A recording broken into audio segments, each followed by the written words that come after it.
மணிரத்னம் இயக்கத்தில் வெளியான பொன்னியின் செல்வன் 1 திரைப்படம் 4 தேசிய விருதுகளை அள்ளிய நிலையில் சிறந்த நடிகருக்கான விருதை காந்தாரா படத்திற்காக ரிஷப் ஷெட்டி பெற்றுள்ளார்.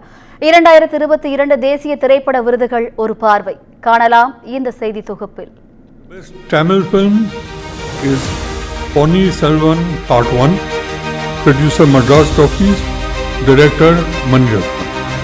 The best music director for background music goes to Ponniyin Selvan Part 1 by A.R. Rahman.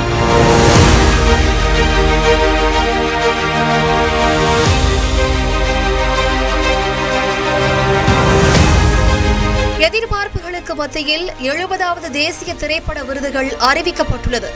அதன்படி தமிழில் சிறந்த திரைப்படமாக பொன்னியின் செல்வன் 1 படத்திற்கு விருது வழங்குவதாக தெரிவிக்கப்பட்டுள்ளது. சிறந்த பின்னணி இசைக்காக அதே படத்திற்காக இசையமைப்பாளர் A.R. ரகுமானுக்கு அறிவிக்கப்பட்டுள்ளது. இது A.R. ரகுமானின் 7வது தேசிய விருது என்பது குறிப்பிடத்தக்கது. சிறந்த ஒளிப்பதிவுக்காக பொன்னியின் செல்வன் 1 படத்தில் பணியாற்றிய ரவிவர்மனுக்கும் அதே படத்திற்காக சிறந்த ஒளி வடிவமைப்புக்காக ஆனந்த் கிருஷ்ணமூர்த்திக்கும் விருதுகள் அறிவிக்கப்பட்டுள்ளது. சிறந்த நடிகைக்கான விருது திருச்சிற்றம்பலம் படத்தில் நடித்த நித்யா மேனனுக்கு அறிவிக்கப்பட்டுள்ளது.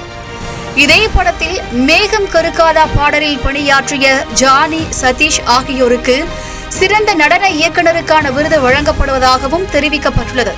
சிறந்த திரைப்படம், சிறந்த படத்தொகுப்பு, சிறந்த ஒளிப்பதிவு என 3 தேசிய விருதுகளை மலையாளத்தின் ஆட்டம் படம் அள்ளியுள்ளது.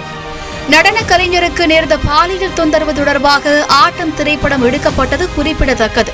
சிறந்த பொழுதுபோக்கு திரைப்படமாக காந்தாராவும் அதில் நடித்த ரிஷப் ஷெட்டி சிறந்த நடிகராகவும் அறிவிக்கப்பட்டுள்ளார். சிறந்த இயக்குநராக KGF 2 படத்திற்காக பிரசாந்த் நீலுக்கும், சிறந்த ஆக்ஷன் திரைப்படமாக KGF 2க்கும் விருது வழங்கப்படுவதாக கூறப்பட்டுள்ளது.